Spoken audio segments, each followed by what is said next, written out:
This is Ask a Couples Counselor, a show that answers all the relationship questions you're too afraid to ask.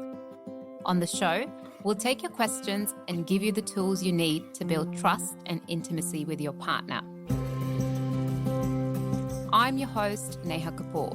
I'm a registered clinical counsellor and psychotherapist, and I'm really passionate about helping couples navigate the challenges that we all go through. Because after all, every relationship encounters some stormy weather now and then.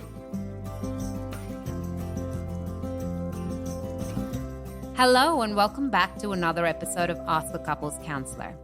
Somewhere along the way, Christmas stopped being about love and started being about performance. Who gave what, who spent more, who looked the most generous, and we call it the season of giving. But really, it's the season of overgiving. This episode, it's about taking Christmas back. Back from the guilt, back from the pressure, back from the unspoken belief that love has to be proven with a price tag. Because the people who truly love you don't want your debt. They want your peace. So, in this holiday special, I'm answering the questions so many people secretly ask but rarely say out loud. What do you do when Christmas spending gets out of control? How do you tell your family you can't afford the same gifts this year? And how do you give without losing yourself in the process? Because the truth is, it's not about giving less, it's about giving real. This episode will help you protect your peace, your wallet, and your relationships all at once. Because the most meaningful thing you can offer anyone this Christmas is a version of you that isn't running on empty. All right, let's get into it.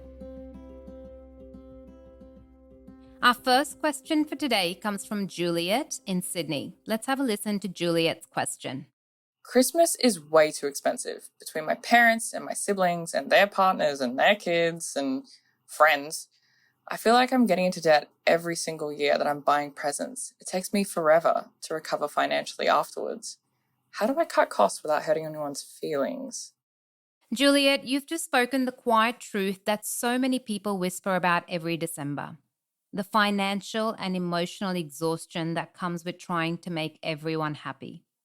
Look, you're not alone. More and more families are waking up to the fact that Christmas has become less about connection and more about performance. Who bought what, how much was spent, who looked the most generous. But the thing is, love doesn't live in a price tag.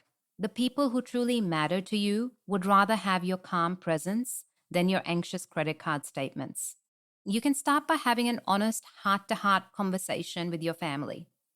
You might say something like, this year, I'd really like to focus on experiences or thoughtful gestures instead of lots of gifts. The financial pressure is becoming too much for me. You'll be surprised, many will quietly sigh in relief because they've been feeling the same. Try suggesting Secret Santa or a spending cap, or even agree that gifts are only for kids this year. Sometimes, setting the boundary gently gives others permission to do the same. Because when we spend beyond our means to prove love, we end up resenting the very people we care about. Because when we give from alignment, not obligation, everyone gets something real. So cut the costs, keep the heart. That's how you protect both your peace and your relationships this Christmas. I hope that answers your question, Juliet.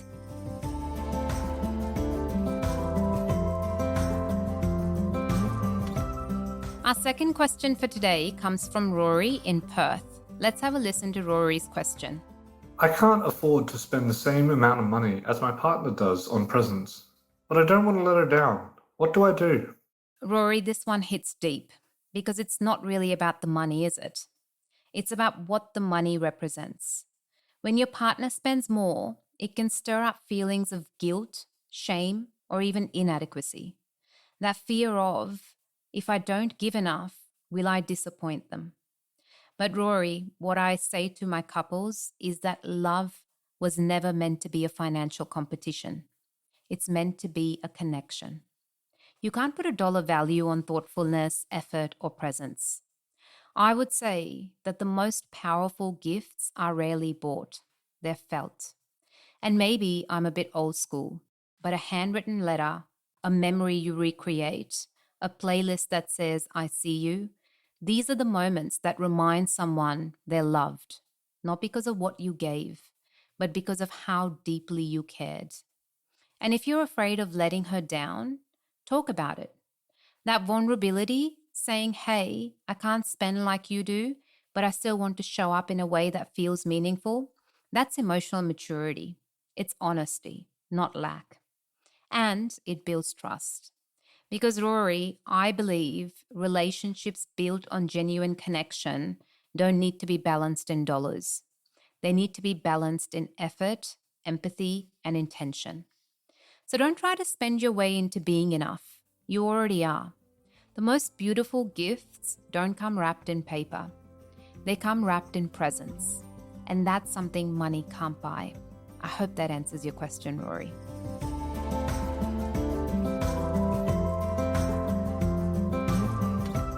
Our last question for today comes from Sergio in Sydney. Let's have a listen to Sergio's question.